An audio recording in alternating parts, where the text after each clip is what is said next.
Танцовата представа Ајде не води низ богатата музичка култура на ромската заедница. Преку ритам, музика и танц се раскажува неостварена љубов. Наши гостинки, ни прекрасни дами кои што се дел од представата, Бојана Арсовска и Јована Зајкова. Добро утро, добри ни дојдовте во емисијата. Добро утро, добро ве најдовме. Споминавме на почетокот, Ајде ја оживува ромската музика и буди едно посебно чувство, кое што ве води низ целата представа. Како станавте вие дел од оваа представа? Јас лично за себе би можела да кажам дека сосема случајно. Порано имам соработувано со Игор Киров на еден семинар кој што ни го одржа во Средното училиште Илија Николовски Вој.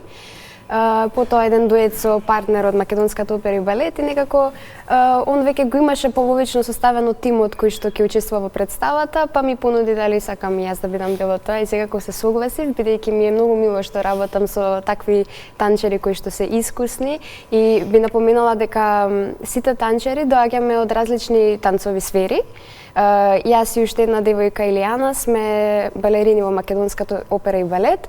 Јована, Лука и Нина се во светот на модерниот танц, додека Андре е латино танчер. И некако сите имаме таа љубов за танцот воопшто и мислам дека додаваме душа на представата. Тоа публиката некако процени, ама да, така би рекла. Да. Ова се работи за тажна приказна, за љубов неостварена во доминантно патриархална средина. Еве малку да пренесеме дел од сюжетот, се разбира зашто всушност станува збор во представата. Како гледате вие на ова? Па не би рекла дека е тажна приказната, има дефинитивно тажни елементи, меѓутоа сепак некако ја носи низ себе пораката дека животот и покрај своите тажни ситуации треба да се живее со полно срце и со полна душа. И тоа многу убаво се гледа и во музиката која што е избрана во представата, односно темите како што се Джелем, Чаја Шукарија, Едар Лезин или добро познати на пошироката јавност. Во себе носат тажна нишка, меѓутоа сепак пред се го слават животот и љубовта и луѓето и меѓусебните односи, преносот на таа енергија меѓу луѓето. Кореографијата на Игор Киров. Игор Киров е добро познат на македонската јавност и ке го споминаме тука Бојан Мицев. Каква беше соработката со нив? Се најдовте ли од прва? Рековте дека се соработувале и претходно, ова нека биде прашање за двете. Па јас би рекла дека они се пред се многу пријателски настроени код нас, секако го има тој авторитет кој што треба да се почитува и текот на пробите да да владее дисциплина и работен однос. Меѓутоа имаме и пријателски однос кој што многу добро влијае на нашето играње подоцна, бидејќи самата енергија е поинаква на сцена кога танцуваме. Ако сакаш да додадеш нешто. Да, би рекла дека мене многу ми се допаѓа нивната иницијатива, затоа што и покрај тоа што двајцата творат и работат надвор од оваа земја, сепак следат некако што се случува тука, запознаени се со целата ситуација, имаат некаква перспектива, некаква визија за тоа во кој правец треба да се движиме овде, баш затоа што знаат како се одвиваат работите надвор. И веќе некое време, да се навратиме и на претходното прашање, веќе некое време со Игор Киров зборувавме за некаква представа овде да се организира со младите танчери, да се покрене малку повеќе модерната танцова сцена. И ми е многу драго дека оние двајца се склопија заедно и дека покрена ваква иницијатива. И покрај тоа што не е воопшто лесно да се организира представа од овој тип во нашава земја, мислам дека им оди доста успешно сега за сега и на нас исто така. И мислам дека таа една заедничка љубов према модерниот танц, према желбата да се развие независната сцена тука е нешто што исто така не спојува на многу специфичен начин. Да, тоа значи дека оваа представа е навистина важна за македонската танцова сцена. Да, точно. Така е, да. Мислам дека има многу имаме во нашата земја средно музичко балетско училиште кое покрај класичен балет има и смер за модерен танц. Понатаму имаме два факултети кои што се бават со модерен танц, имаат смерови за модерен танц и понатаму нема каде да продолжат едноставно учениците, студентите да ја развиваат својата вештина, да се градат, да растат како уметници. И затоа сметам дека е навистина многу важна оваа иницијатива и дека треба повеќе да се размисли, да се работи и да се направи некој подетален план за тоа како да продолжиме понатаму, нели греото е да пропаѓа таков кадар или да си бега од земјава. Во моментов, во овој состав, овој ансамбл, вие единствена представа или имате и нешто друго или подготвувате нешто друго нормално? Во овој состав во моментов не е единствената представа, се надеваме дека во иднина ќе имаме и прилика и за втора или трета. Јас би додала дека е многу жално што и македонската опера и балет како единствена национална куќа тука го нема модерниот танц многу застапен во репертоарот. Дури ние како балетски играчи немаме можност нели да истражуваме повеќе видови на танца, секако и за нив што се во модерниот танц немаат место каде да го изразат тоа на сцената. Како се чувствувате на сцена вие? Преубаво. Искрено, представата само по себе е многу тешка, можеби не од технички аспект толку, меѓутоа и кондицијски и емоциите што треба да се пренесат, нели искреноста да се покаже на сцената е тешко.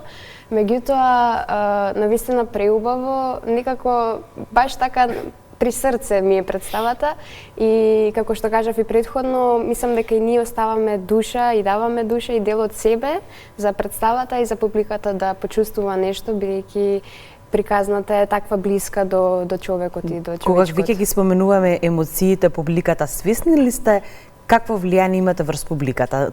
Оние кои што имале можност да ја видат досега, верувам дека не може да останат равнодушни, затоа што емоциите се навистина големи и од ваша страна, меѓутоа и од публиката. Го гледате ли задоволството во нивните очи? До сега сме изведувале представата и на камерна сцена и на голема сцена и мене секогаш ми е интересен тој момент кога е многу близко публиката до нас и кога можеме real time да ги видиме нивните емоции, нивните реакции на тоа што се случува на сцената.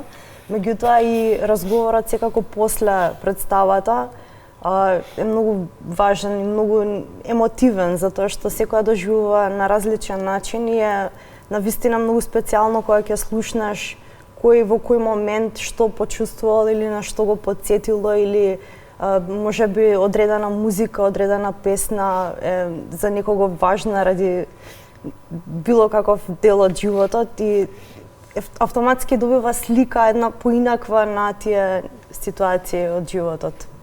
Да се навратиме повторно на представата, односно тематиката, нели, Ѓурѓев ден се работи за Ѓурѓев ден, ден на радост, ден на пролет, ден на славење нормално на животот, меѓутоа повторно кога станува дел, односно збор за музичкиот дел, сепак се работи за малку потежок момент, односно потажен е, јас би рекол со оглед на тоа дека токму Дел Рези мене ми една од најтажните песни, што некогаш во одредени ситуации не може човек да едноставно да ја ислуша до крај од толку многу емоции. Како вие се справувате со сето ова? Успевате ли некако да ги изменаџирате кога веќе зборуваме или за емоциите? Па конкретно на Едар Лези, например, јас имам дует со Андреј Димовски, со колегата. Така. И секој пат пред да започне дуетот, јас имам морници, например. И тоа се случува неколку пати низ представата, има одредени песни што и мене исто така ми имаат специјално значење или специјален ефект некако во представата. Меѓутоа некако целосното чувство од како ќе заврши представата е едно чувство на ослободување, на рециклирање некако на енергијата, особено од како ќе се збори, од како ќе се разговара и со публиката и ќе се доживее и преку нивните очи, преку нивните срца тоа нешто. Се плаче ли на представа? Да, меѓутоа не можам да се сетам на која. Сигурно сум плачала некогаш. Јас сега кога споменавте претходно кога зборувавме, кажав дека немам плачала на представа, меѓутоа ми текна дека во една изведба во Штип месечини на сцена ми дојдоа солзи гледајќи ја Јована како игра, едно е нејзино соло и песната во склоп со танцот, бидејќи песните сами по себе како што кажавте се многу тешки. Тие се во изведба на Кочани оркестар и Есма Реџепова, значи имаат народни примеси. Меѓутоа во склоп со модерниот танц и она што се прикажува, нели целиот склоп на музиката и танцот некако такви емоции. Значи Штип вечерва да се подготви за соло. Иако ќе уживаат. Со марамчиња да се Со марамчиња, апсолутно. Ке се подсетиме и на минатогодишното издание на фестивалот Скопско лето, каде што и вие заедно со вашата представа бевте дел. Тука имаше навистина многу солзи, сите кои што бевме присутни и убаво рековте кога сте во првиот ред имате некако посебно чувство, посебно ја доживувате емоцијата. Прво што погледнавме беше вашата облека, гардероба како сте облечени и подоцна ја свативме пораката која што всушност ја пренесувате преку публиката, ама и се види тогаш и во вашите очи затоа што нели кога никого го гледаш одблизу, ја гледаш вистинската емоција. Видовте ли тогаш многу расплакани во публика? Па ние не можеме многу да видиме што се случува во публиката, бидејќи сме доста навлезени во представата и во емоциите, во тоа што го играме, во дејството. Меѓутоа, лично јас вака од сите познаници и блиски пријатели и семејството кои што ја проследиле ја представата, слушнав само позитивни коментари и дека би ја гледале уште 100 пати представата и само ја препорачуваат на уште некој да дојде да гледа. Премиерата ни беше во Штип.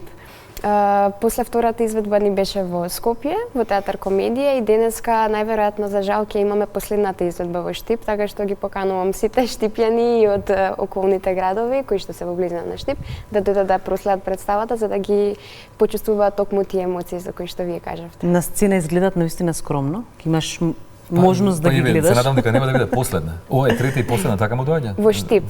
Можеби ќе имаме во други градови испедби, да. Да продолжува ли соработката со Игор Киров? Се надевам. Се надеваме дека да. Да, секогаш знае да не изненади кога е тој во прашање. А ништо не најавивте и за 14 март? Да, веројатно може да најавиме. Секако. Веќе најавивме, така да се надеваме дека Да, одобрена е представа во Македонскиот народен театар во Скопје на 14 март. Сигурно Игор Киров ќе гостува уште многу пати тука, па он сам ќе најави подетални информации. Доколку нема четврта изведба на сега го заборев. Ајде. Тогаш сигурно ќе бидеме ние гости на 14 март во Македонскиот народен театар, така беше? Да, очекувам. Да ве прашаме, вие сте млади девојки, меѓутоа гледате ли потенцијал дополнително тука кај нашите млади девојки, ги споменеме и момците, се разбира и тие се дел од вакви представи и треба да ги има се повеќе, се разбира. Искрено, дури сум изненадена од младите танчари што се појавуваат се повеќе кај нас.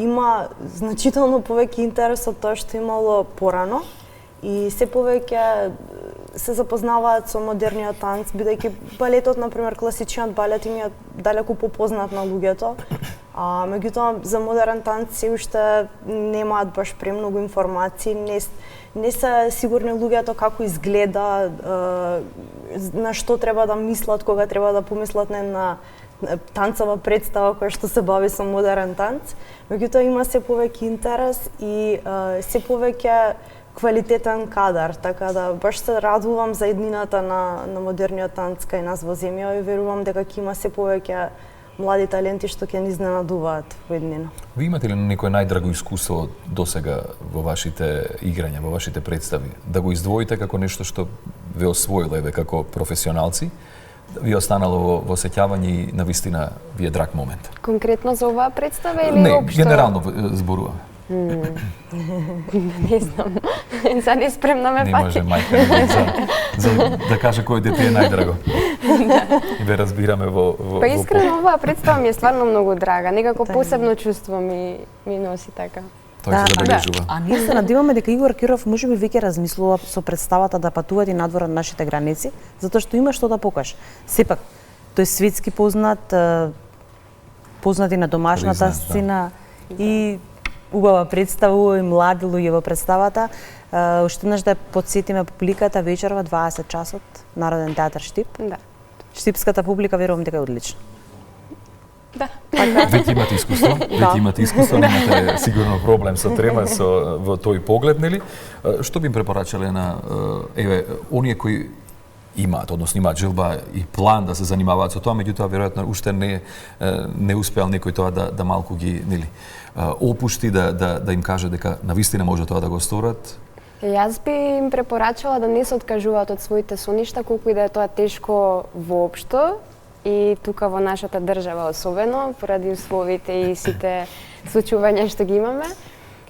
И за машките, тоа што споменавте, за жал се дефицитарен кадар, меѓутоа би апелирала поготово кон родителите да не биде стереотип машките да се занимаваат со танц, и доколку видат дека некој поседува талент за танц, да го пратат да се занимава со тоа. Постои таа... Да, например Вука, нашиот колега во представата, е 4-та година средно и е многу талентиран, и за жал поради условите овде и дека нема потенцијал како да се развива понатаму во оваа област, ќе се замине во странство, како и многу други случаи со други танчери. Така. Што е гревата. Ви посакуваме многу успеси. Прекрасни, настина не смееш да пропуштиш. Чим овдека ни го разубавивте студиото и внесовте малку поразигран енергија, самите движења, самата како не знам да се изразам. Меѓутоа во секој случај убаво, ви посакуваме само убави моменти, многу представи, многу успеси. Убаво да поминете во Штипи, се разбира, се гледаме во Скопје. 14 март, тогаш веќе запомтиме, ние правиме распоред што треба да посетиме во предстојниот период, веќе составени во календарот. Благодариме што еднаш.